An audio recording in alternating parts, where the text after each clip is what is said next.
partir desse momento, então, nós vamos começar a nossa aula, que tem como objetivo analisar textos bíblicos que foram tratados na última aula, a partir da apresentação de duas perspectivas com relação à eleição, sendo a primeira tendo sido proposta pelo John Piper, em um vídeo onde ele defende o conceito calvinista de eleição individual, e a segunda perspectiva tendo sido apresentada pelo William Lane Craig, onde ele faz uma defesa do conceito de eleição corporativa, uma perspectiva arminiana de eleição.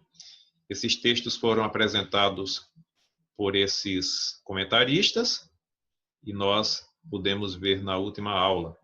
O que nós pretendemos fazer hoje, portanto, é uma análise acerca desses textos, tentando verificar possibilidades interpretativas dos mesmos, se há uma compreensão possível diferente daquela que foi apresentada nos vídeos que nós assistimos. Tanto aqueles textos apresentados pelo Piper e por ele interpretados para a defesa da eleição individual, como também os textos apresentados pelo Craig e que foram usados por ele para defender o conceito de eleição corporativa.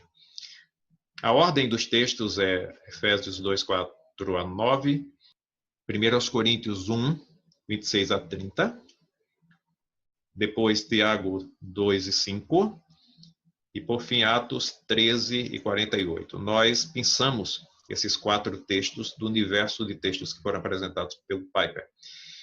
Esses foram apresentados como textos que suportam ou dão suporte ao conceito de eleição individual.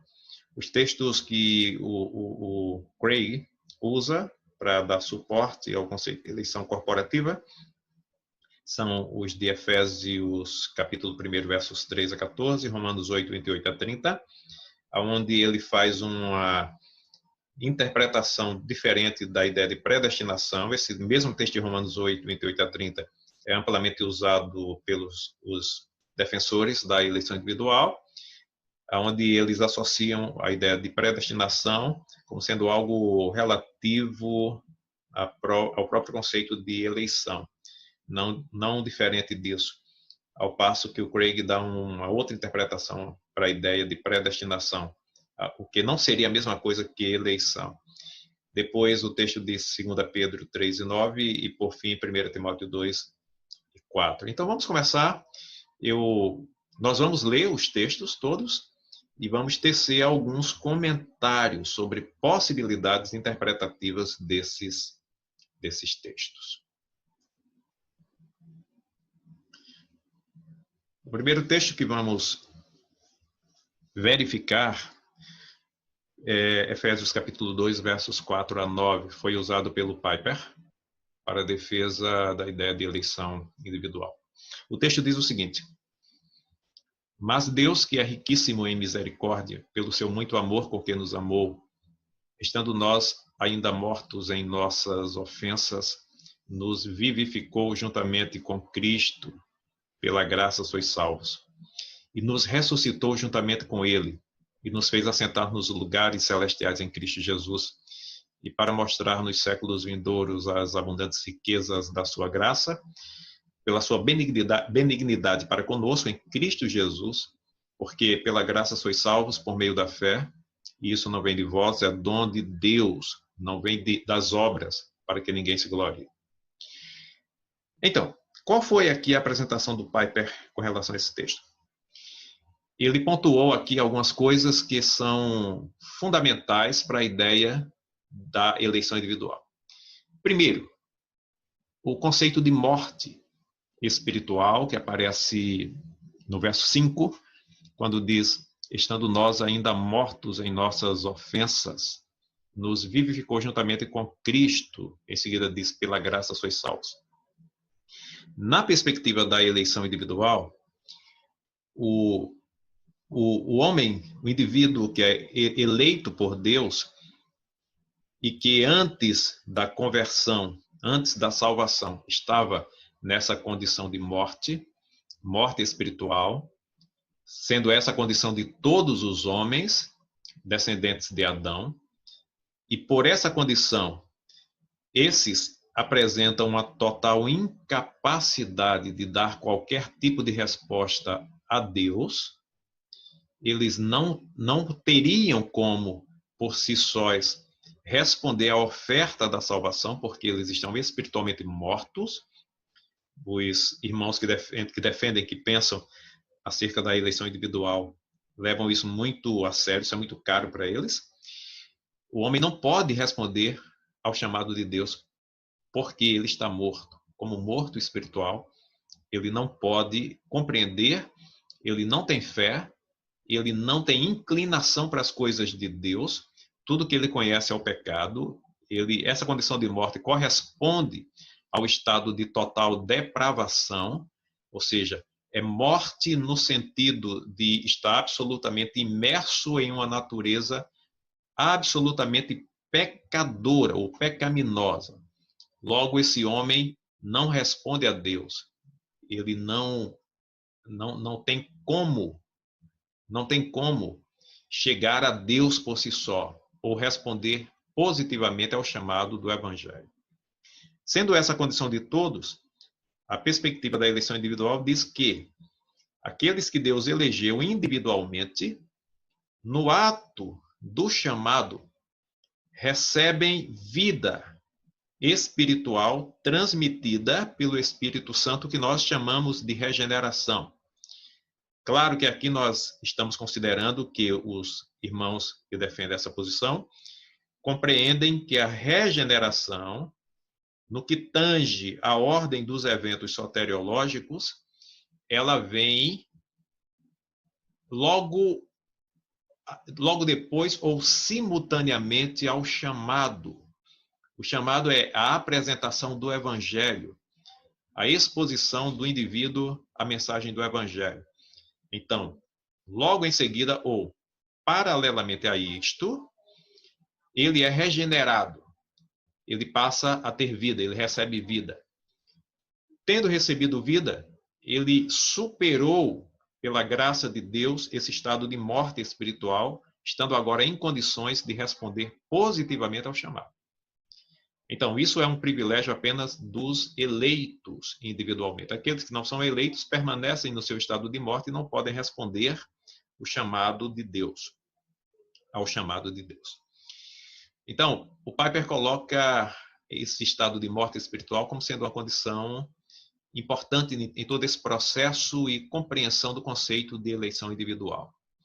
Depois, verso 8, que diz: porque pela graça sois salvos por meio da fé, e isso não vem de vós, é dom de Deus, não vem das obras para que ninguém se glorie. É comum entender aqui que a expressão isso não vem de vós, é dom de Deus, refere-se à fé. Então seria muito adequado, dentro da perspectiva da eleição individual, considerar a fé como sendo um dom de Deus.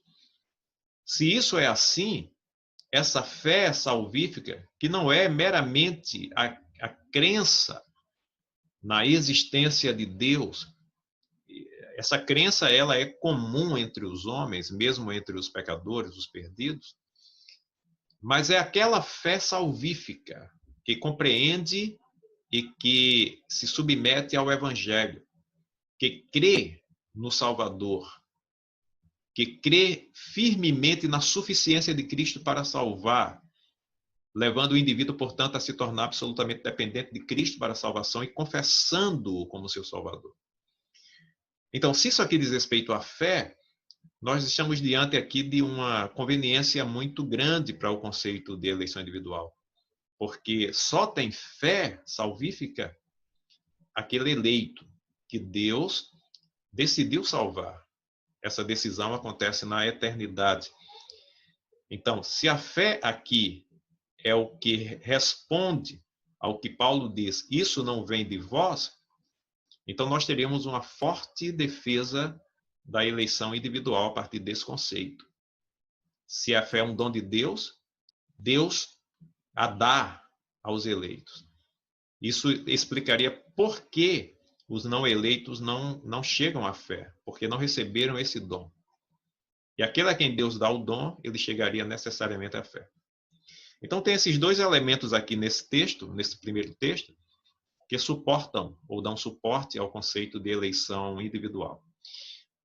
Agora, a nossa proposta é ver se há possibilidade de entender os textos de mais de uma maneira.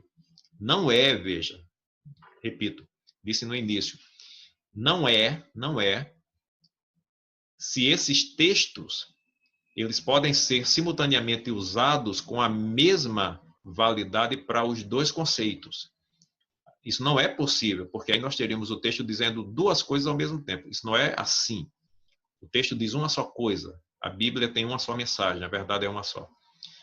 Mas aí, o que nós estamos questionando é, será que essa interpretação que se dá, seja de um lado ou do outro, é a interpretação correta?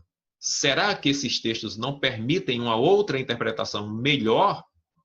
Ou pelo menos uma interpretação alternativa que deve ser pensada, levada em consideração? Vejamos isso com relação a esse texto. Primeiro, quando diz no verso 5 que, estando nós ainda mortos em nossas ofensas, nos vivificou juntamente com Cristo, isso aqui interpretado como eu expus há pouco, como sendo a regeneração que antecederia a conversão, Deus dá vida ao morto para que ele, ao eleito, mas que estando ainda no estado de morte espiritual, recebe vida de Deus para ter condições de responder ao chamado e em seguida se converter. Será que esse é o único sentido possível? Eu diria que tem uma outra possibilidade. Uma outra possibilidade, que seria, primeiro, deve-se considerar que todos os homens que estão em Adão estão mortos espiritualmente. Isso é uma verdade bíblica e aqui todos concordam. Não há divergência com relação a calvinistas e arminianos. Todos concordam com isso. Todos os homens que estão em Adão ainda estão espiritualmente mortos. Estando espiritualmente mortos, eles não têm afeições com relação às coisas de Deus, a não ser, talvez, afeições superficiais ou reminiscências da espiritualidade. Mas essas reminiscências não o levam a superar a sua condição de morte espiritual. Então, essa é uma condição generalizada, pertence a todos. A expressão nos vivificou juntamente com Cristo, eu acho que aqui é um ponto central. Se isso significa a regeneração na perspectiva calvinista, ou se isso não poderia significar a condição do homem que já está em Cristo, tendo já passado pelo estado de conversão. Ou seja, ele já se converteu por meio da graça de Deus. E agora ele vive espiritualmente. Então aqui teria uma alteração na ordem dos eventos. Essa pessoa que vive, ela é convertida. Ela se converteu e recebeu vida, foi regenerada por Deus. Numa perspectiva arminiana, como seria possível que um morto respondesse ao chamado? Os arminianos respondem isso da seguinte forma, que o homem morto, de fato, não pode por si só chegar à fé. Porém, se ele é capacitado pela graça de Deus, ele poderá dar uma resposta positiva ao chamado. Os arminianos chamam isso de graça preveniente, que nada mais é do que uma graça capacitadora, que auxilia esse homem que não compreende as coisas de Deus a crer, e inclina o coração desse homem para responder positivamente ao chamado. só não o obriga a fazê-lo. Aqui nós temos uma diferença entre arminianos e calvinistas. Os calvinistas, pelo conceito de eleição individual, creem numa graça irresistível, ao passo que os arminianos creem na possibilidade de resistência à graça de Deus. Mas aqui a graça estaria agindo, inclinando, capacitando, abrindo o entendimento, persuadindo, na perspectiva de convencer esse homem, levando-o à fé, à confissão. Então, nessa perspectiva, é possível entender que os mortos podem superar esse seu estado de incapacidade pela graça de Deus, sendo essa graça capacitadora, e assim chegarem à fé e se converterem e receberem vida. Então, o que estaria em foco aqui é a graça de Deus que leva o homem a responder positivamente. Então, isso se encaixaria aqui, sem problema algum. Com relação ao verso 8, que diz, porque pela graça sois salvos, por meio da fé, e isso não vem de vós, é dom de Deus, não vem das obras para que ninguém se glorie. É sabido entre os intérpretes que esse texto, esse verso 8 e 9, ele pode naturalmente ter mais de uma interpretação. Uma seria que isso se refere à fé, e outra seria que isso se refere à própria salvação. Então, os comentaristas levam em conta isso e consideram a possibilidade disso estar falando de uma coisa ou de outra, ou das duas coisas. Eu quero ir um pouco além. Eu penso que nós temos aqui elementos no texto suficientes para afirmarmos que isso aqui não se refere à fé, mas se refere à salvação. E isso por quê? Porque esse conceito de isso não vem de vós, que Paulo aqui estabelece, pela graça sois salvos por meio da fé, e isso não vem de vós, é dom de Deus. Isso não vem de vós tem que ser compreendido à luz do verso 9, quando diz, não vem das obras, para que ninguém se glorie. E nós sabemos que na teologia de Paulo existe uma tensão proposital estabelecida pelo apóstolo na sua abordagem da história da salvação quando ele se dirige aos judeus. Paulo foi inflexível na apresentação da salvação como tendo uma base diferente daquela que os judeus tinham, que era a ideia de que eles se conservavam salvos se guardassem a lei. E Paulo expunha de forma contraditória a graça, a fé, como elemento que salva e não as obras. Então ele está pensando não na fé quando faz esse confronto, mas na salvação. Então a salvação baseada na fé é apresentada por Paulo como sendo a verdade soteriológica em oposição ao conceito judaico de salvação fundamentada nas obras da lei. Então, isso aqui se refere à salvação e não à fé. Porque em seguida ele diz, isso não vem das obras, então não faria sentido nós interpretarmos a fé como sendo o que não vem de vós. Por quê? Ficaria estranho isso aqui. Ou seja, o que não vem, o que é dado pela graça de Deus é a fé. E a fé não vem das obras. Então não teria sentido isso aqui. A única coisa que faz sentido é o que é dado por Deus gratuitamente é a salvação que é recebida por meio da fé. E essa salvação não vem das obras, para que ninguém se glorie, para que ninguém diga, eu sou salvo porque eu conquistei isso por meio da minha fidelidade à lei. Então, está claro, eu entendo, eu penso assim que o texto nos dá esse suporte, que o verso 8, quando diz que isso não vem de vós, se refere à salvação e não à fé. A fé é o meio de apropriação da salvação. Sendo isso assim, então seria perfeitamente possível nós entendermos que a fé é algo que também, aqui obviamente nós não queremos em toda essa discussão dizer que a fé não é algo que Deus em graça potencializa e conduz e aponta para o Salvador, isso é um fato, a graça de Deus também nos leva a crença certa, a fé correta, mas aqui nós estaríamos pensando numa perspectiva arminiana, diante da ideia de que essa fé não é exclusiva de um grupo de eleitos, mas ela é proposta a todos os homens que se submetem ao chamado de Deus, uma vez que naquele ambiente salvífico o Espírito está operando, capacitando o homem a superar o seu estado de alienação espiritual, podendo ele chegar à fé. Então, esse mesmo texto que foi usado por Piper para a defesa da eleição individual pode tranquilamente ser usado para a defesa da eleição corporativa, ou até mesmo, como os arminianos tradicionalmente creem, da chamada eleição por presciência. Ou seja, é um texto que pode ser entendido de forma diferente daquela que foi apresentada em defesa da chamada eleição individual. Em seguida, temos o próximo texto, que é 1 Coríntios, capítulo 1, versos 26 a 30.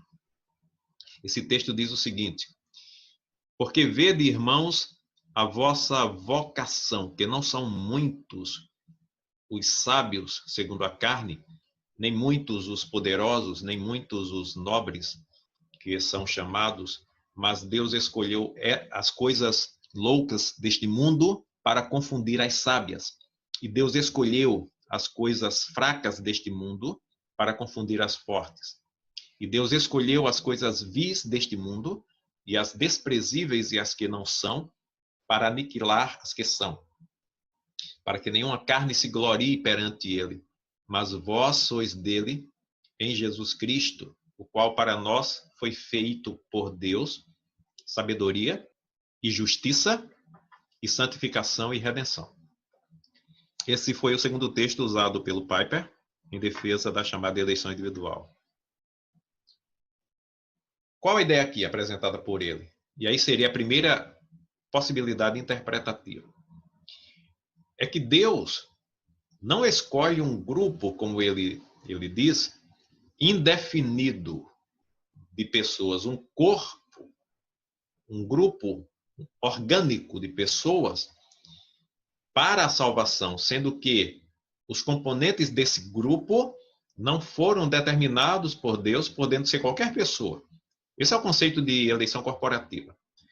Piper diz: esse texto não nos permite pensar dessa forma, porque esse texto aponta para uma decisão de Deus com relação a quem seria salvo e a quem não seria. Entendido, então, como um texto que dá suporte à ideia de eleição individual. Toda boa interpretação tem que levar em conta o contexto. Só fechando aqui, desculpa. Só fechando aqui a ideia de Piper. Então, ele usa, por exemplo, a expressão que Deus escolheu as coisas loucas deste mundo para confundir as sábias.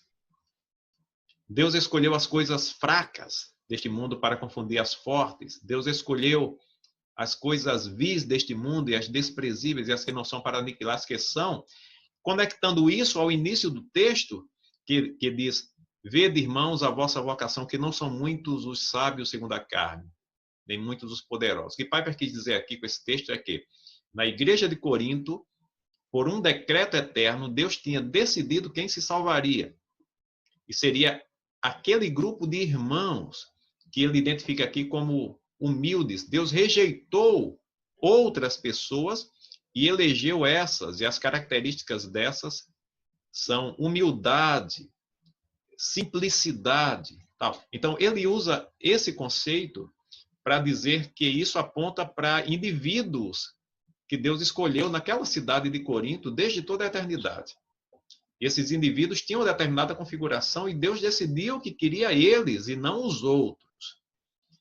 Apontando, então, por essa interpretação, para uma eleição de pessoas, de indivíduos. Mas, como eu ia dizendo, a boa interpretação tem que levar em conta o contexto, e vocês sabem muito bem disso. Vocês que já pagaram a hermenêutica, talvez alguns pagaram a exegese. É fundamental olharmos para o contexto. E é isso que nós vamos fazer agora. Eu vou abrir aqui o texto de 1 Coríntios, capítulo 1, um pouco antes do verso 26, começando no verso 17, para que a gente tenha ciência de toda a situação. O verso 17 diz: porque Cristo enviou-me não para batizar, mas para evangelizar. Não em sabedoria de palavras, para que a cruz de Cristo se não faça vã. Levem em conta isso, para que a cruz de Cristo não se faça vã. Porque a palavra da cruz é loucura para os que perecem, mas para nós que somos salvos é o poder de Deus. Porque está escrito: destruirei a sabedoria dos sábios e aniquilarei a inteligência dos inteligentes. Onde está o sábio? Onde está o escriba? Onde está o inquiridor deste século? Porventura não tornou Deus louca a sabedoria deste mundo? Visto como, na sabedoria de Deus, o mundo não conheceu a Deus pela sua sabedoria. Aprove a Deus salvar os crentes pela loucura da pregação. Porque os judeus pedem sinal e os gregos buscam sabedoria. Mas nós pregamos a Cristo crucificado, que é escândalo para os judeus e loucura para os gregos. Mas para os que são chamados, tanto judeus como gregos, lhes pregamos a Cristo, poder de Deus e sabedoria de Deus. Porque a loucura de Deus é mais sábia do que os homens e a fraqueza de Deus é mais forte do que os homens. E então, ele chega nesse verso 26, que abre esse parágrafo, esse período que nós estamos aqui expondo, e vai do verso 26 a 30.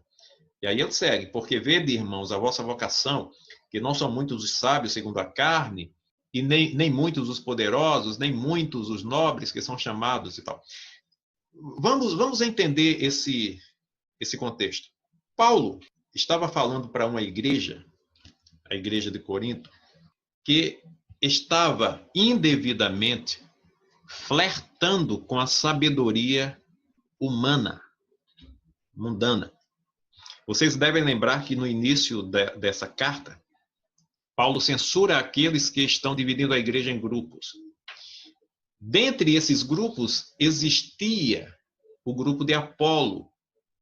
Apolo era um sábio, um douto, um culto pregador, fortemente capacitado no campo da apologética para defender a fé e convencer opositores.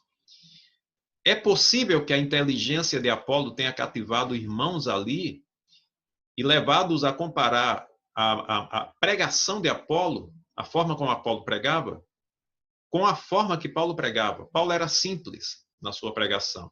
Apesar de toda a sua envergadura intelectual e espiritual, quando se tratava de apresentação do evangelho, Paulo era simples, ele era objetivo, porque ele não queria complicar a mensagem, mas facilitar a compreensão dos ouvintes.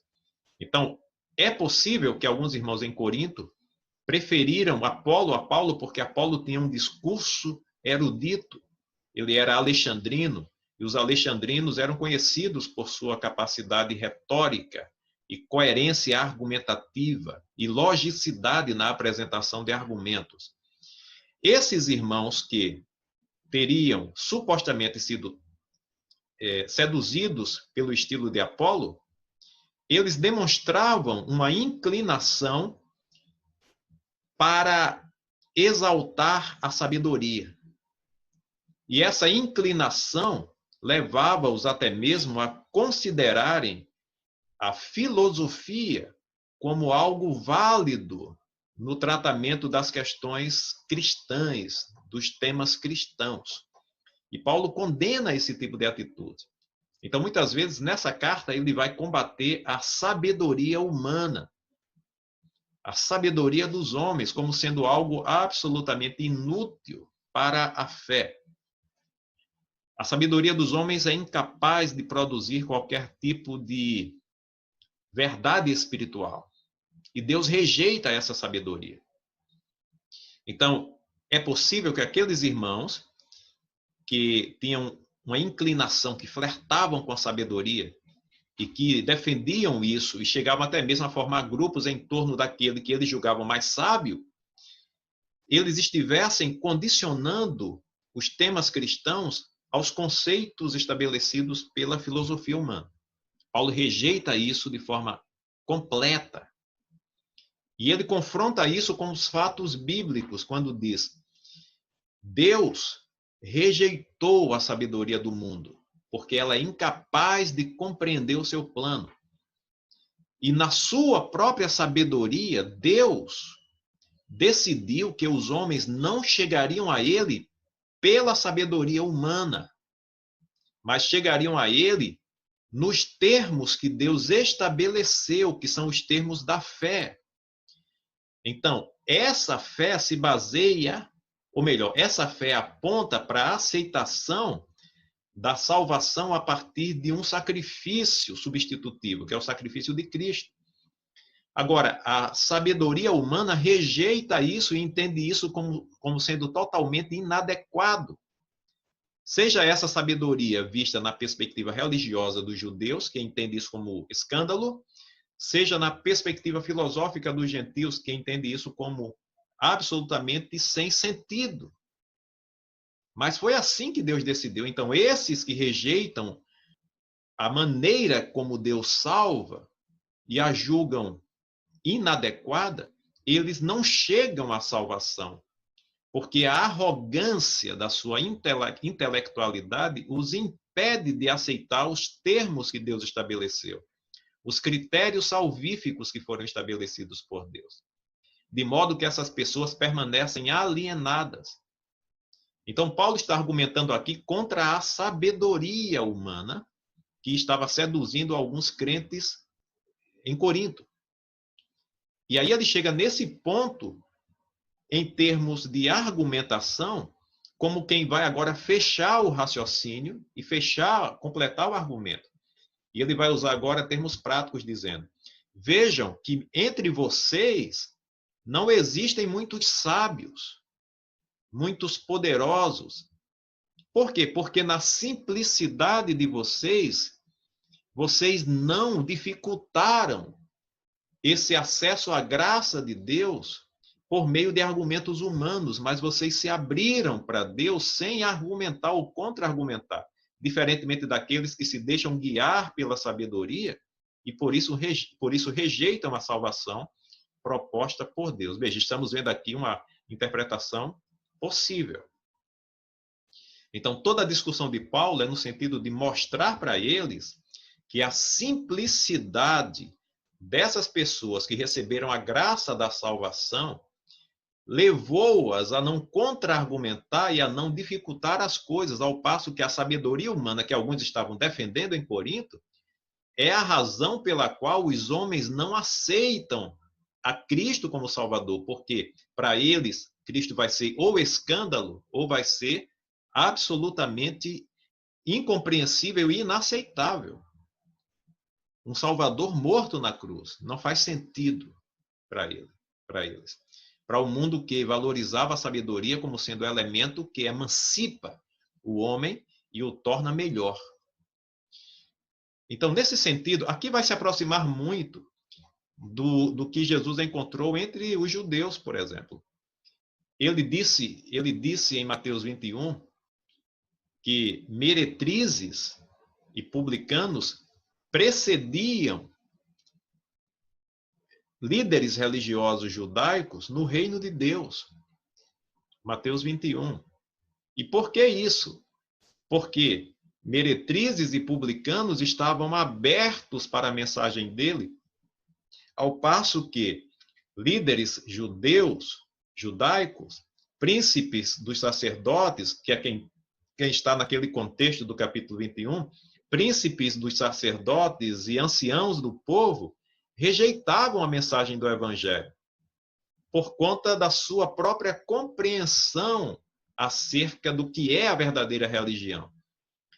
Os publicanos, as meretrizes, não tinham esses escrúpulos religiosos, de modo que o evangelho os alcançava sem enfrentar essas barreiras, esses muros de contenção que afastam os homens da mensagem do evangelho.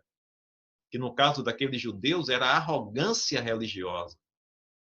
Então ali Jesus diz: as meretrizes e os publicanos entram adiante de vocês no reino de Deus. Por quê? Porque eles não têm esses escrúpulos da falsa religiosidade que vocês têm. Então isto está bem contextualizado com Corinto, no texto de Coríntios, melhor dizer. O próximo texto é Tiago 2:5. Tiago 2:5. Que diz assim: Ouvi, meus amados irmãos, porventura não escolheu Deus aos pobres deste mundo para serem ricos na fé e herdeiros do reino que prometeu aos que o amam? O contexto de Tiago não é o mesmo, mas de alguma forma é parecido com o contexto de Corinto. Lá o contexto era o confronto entre a maneira como Deus salva e a sabedoria humana. Paulo estava confrontando os sábios segundo o mundo com aqueles que são salvos pela graça, pela fé. Aqui Paulo está confrontando os que são salvos com os ricos, em uma situação em que os ricos estavam sendo excessivamente considerados entre os irmãos, em detrimento até mesmo deles próprios. Havia uma valorização exacerbada dos ricos naquela igreja, uma certa subserviência aos ricos naquela igreja, ao ponto deles terem algum destaque na igreja pelo seu status social. O Tiago está rejeitando isso e dizendo que isso não é adequado, porque essa discriminação, essa acepção de pessoas, ela não deveria ser praticada na igreja. Todos deveriam ser tidos como iguais na igreja. Isso seria em valorização e honra dos mais pobres. Então é disso que Tiago está tratando.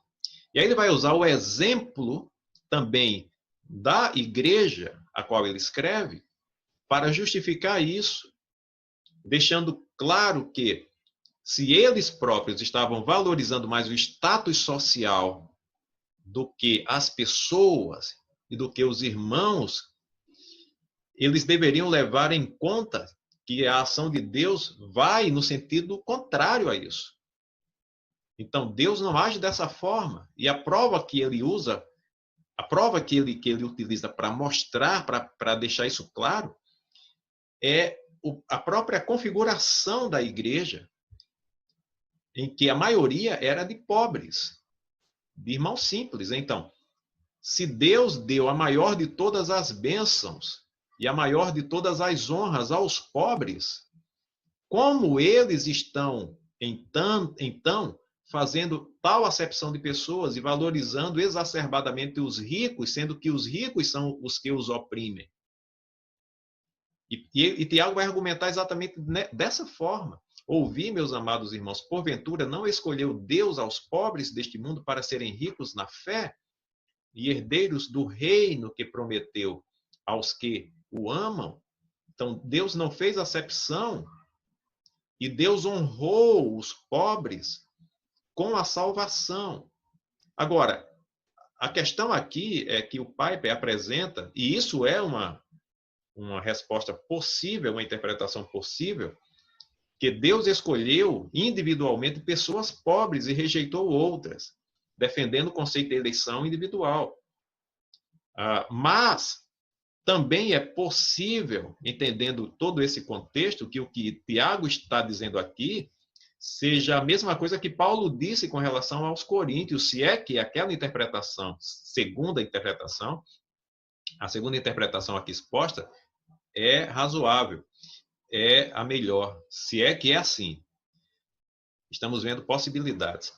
Então, Tiago está tratando e dizendo o seguinte: veja que, diferentemente dos ricos, arrogantes, presunçosos, ensimesmados, senhores de si mesmos, que não se submetem a Deus por sua arrogância, diferentemente desses ricos, os pobres, na sua sensibilidade, humildade, na sua própria condição de extrema limitação, foram honrados por Deus quando, diante do Evangelho, não ofereceram resistência, recebendo, portanto, a graça da salvação dessa forma. Então, é possível que Tiago esteja dizendo isso quando diz que Deus escolheu honrar aqueles que o mundo desonra. Então, não seria necessariamente que Deus prefere pobres a ricos, porque aqui, se nós considerarmos isso, nós estaríamos correndo o risco de dizer que Deus escolhe pobres porque a sua pobreza lhes dá méritos. E aqui seria uma salvação meritória, ou seja, os pobres, por sua condição, recebem um mérito em oposição aos ricos. Então, se Deus concede a salvação com essa base, a salvação seria meritória, colocando em risco o próprio conceito de graça de Deus. Então, se é verdade aqui, essa ideia de que é a pobreza que determina quem Deus escolhe, então nós estamos colocando em risco o conceito de liberdade divina para escolher, porque esse conceito de liberdade divina faz com que ele eleja qualquer pessoa, independente do seu status. E aí seria uma graça ainda maior eleger o rico arrogante, talvez. Porque esses seriam ainda mais pecadores do que os pobres humildes. E ao elegê-lo, Deus estaria superando essa arrogância com bondade e misericórdia, demonstrando que a sua salvação alcança os piores pecadores. E a sua eleição não é meritória. Então, eu penso que é muito arriscado nós entendermos aqui, uma vez que Tiago está tratando de pobres e não de indivíduos pobres específicos, e está colocando isso em oposição à riqueza que gera arrogância, e Paulo, em Coríntios, está tratando dos simples, dos humildes, em detrimento dos arrogantes intelectuais. Lá poderia se aplicar a mesma coisa. Se Deus prefere os simples pela simplicidade, então a simplicidade é tida como uma virtude, em oposição à arrogância dos sábios segundo o mundo. E se Deus elege com base nesse mérito da virtude dos simples, ou dos simples, então a eleição baseia-se de alguma forma em algum mérito humano. E isso contraria o conceito de eleição por graça, que é tão caro para os próprios defensores da eleição individual, que diz que Deus não é condicionado a decidir uma coisa ou outra com base no indivíduo ou na pessoa. Então, eu penso que é perfeitamente possível nós entendermos esses textos a partir do confronto entre essas condições, que diria assim, no caso de Corinto, Deus salva nos critérios que ele estabeleceu. E essa salvação chega muito mais facilmente àqueles que não oferecem resistências do que àqueles que oferecem resistência. E a prova disso está na constituição da igreja de Corinto. Quem chegou à graça, quem recebeu a graça? Aqueles que, por sua limitação, por sua simplicidade, não ofereceram dificuldades para o chamado, recebendo então a graça de Deus, sendo levados à fé pela graça de Deus e sendo, portanto, aqueles que constituem a igreja. Mesma coisa é possível aqui. Quem compõe a igreja? Aqueles que, por sua condição, limitação, são naturalmente mais abertos, mais simples, não são arrogantes como os ricos. Então, eles estão mais abertos à mensagem, recebem a mensagem com mais facilidade. E os ricos, ao contrário, não se submetem, não querem se sujeitar, não são humildes o suficientes. Por quê? Porque são opressores, porque são ensimesmados, porque são arrogantes. E aí Tiago vai provar isso dizendo, é só você olhar para a configuração da igreja. Vejam que Deus escolheu vocês para que vocês sejam ricos e rejeitou os ricos, deixando-os na sua pobreza espiritual. Por quê? Porque eles são arrogantes. E assim como os judeus faziam com Cristo, eles fazem também. Eles não se submetem, porque o evangelho coloca em xeque a sua arrogância. Então nós teremos aqui uma interpretação possível, que não apontaria aqui para uma defesa da eleição individual, mas para o fato de que algumas pessoas, por sua condição, estão mais abertas ao evangelho do que outras. Isso aí pareceria também com que Isaías vai dizer lá capítulo 29, que diz que Deus deu espírito de sono, de sonolência aos judeus, de modo que eles não podiam crer, não podiam compreender. Agora, que judeus? São aqueles que viviam de forma arrogante, perversa, deturpando os fatos da verdade e conspirando contra isso, praticando toda sorte de males, sendo opositores. E quando diz que Deus fechou os olhos, ou seja, para que eles não vejam, e os ouvidos para que não ouçam, ali nem são os olhos literais, nem os ouvidos literais. O próprio texto deixa claro. Os olhos são os profetas e os ouvidos são os videntes, ou seja, em uma geração afundada no pecado, como era aquela de Isaías, aonde até os sacerdotes e os próprios profetas e videntes se entregavam a toda sorte de perversidade, Deus incapacita os profetas e os videntes, de forma que o povo não tem mais como compreender a palavra de Deus. Então, é uma entrega judicial a uma condição de cegueira espiritual, de forma generalizada, à semelhança do que é dito em Romanos capítulo 1, quando diz que os homens, não se importando em ter conhecimento de Deus, foram entregues à maldade do seu próprio coração para praticarem toda sorte de perversidade. Então, primeiro vem a recusa dos homens. Primeiro vem a entrega ao pecado e toda sorte de perversidade. E em seguida vem a ação judicial da parte de Deus. Muito bem, são 8h15. Nós vamos ter que ficar por aqui, por enquanto, tá? Porque daqui a pouco começa outra aula. E a aula de outro professor. Então, os próximos textos que eu prometi que veremos agora, que são Efésios 1, 3-14, Romanos 8, 28-30, 2 Pedro 3 e 9 e 1 Timóteo 2 e 4, fica para amanhã. Amanhã nós vamos ver esse texto, tá bom? Bom, o que é que nós fizemos aqui? Não estamos afirmando que essa interpretação que foi dada, diferente daquela que o Piper dá, é a interpretação correta. O que estamos fazendo é verificando se é possível entender esses textos sobre outras bases, se é possível compreendê-lo de forma diferente.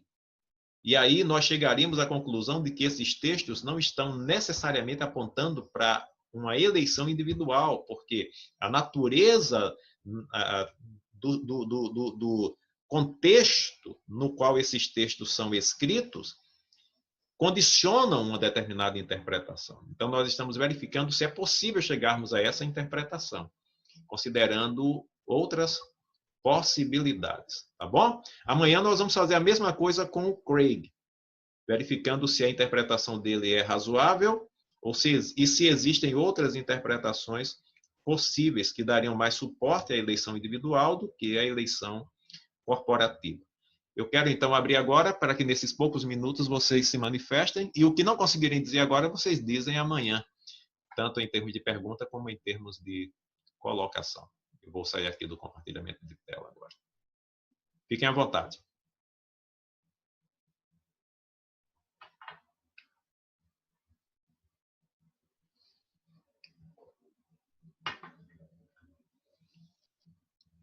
Muito bom, professor, a explanação dos textos, né?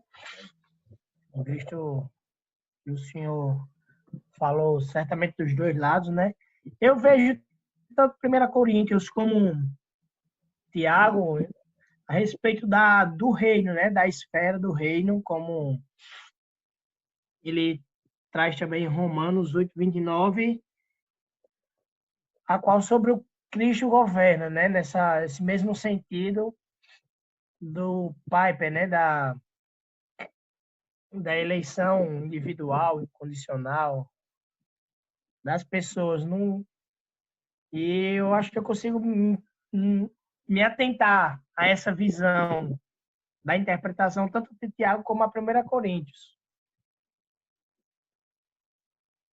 Basicamente isso, né? Quando ele fala não escolheu Deus, né?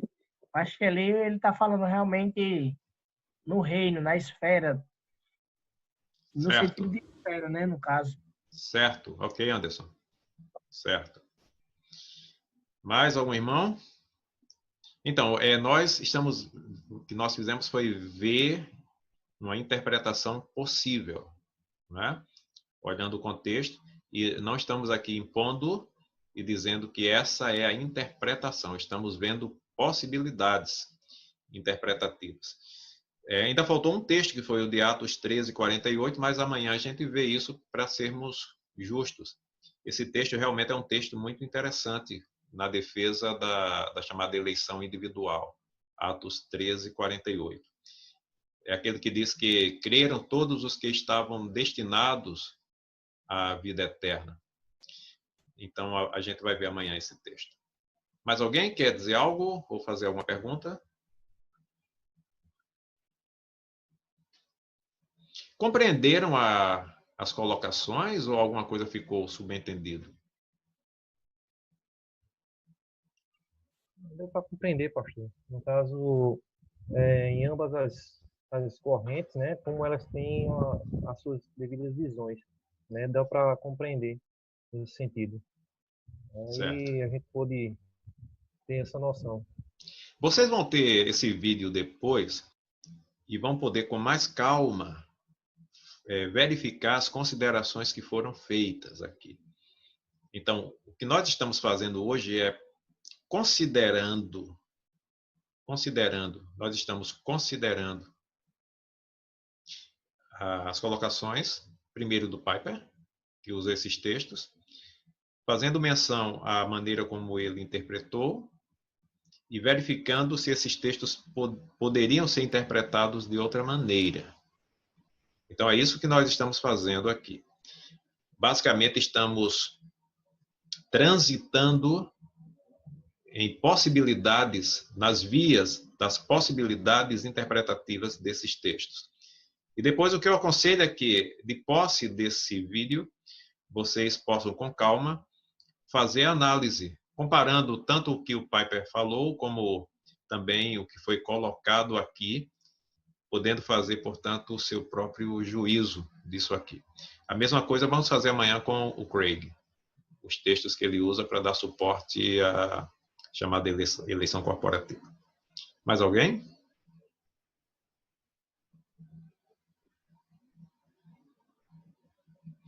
Bom, então parece que não. Amanhã, se Deus permitir, nós nos encontramos de novo, tratamos dos demais textos e nas próximas aulas, provavelmente a partir da semana que vem, nós adentraremos nos outros temas da soteriologia. Ainda temos muita coisa boa, importante para ver, coisas como a regeneração, a conversão, a regeneração, a justificação, a santificação, a questão da segurança da salvação, e etc. São coisas muito importantes que a gente vai estudar aqui ainda nessa disciplina de soteriologia.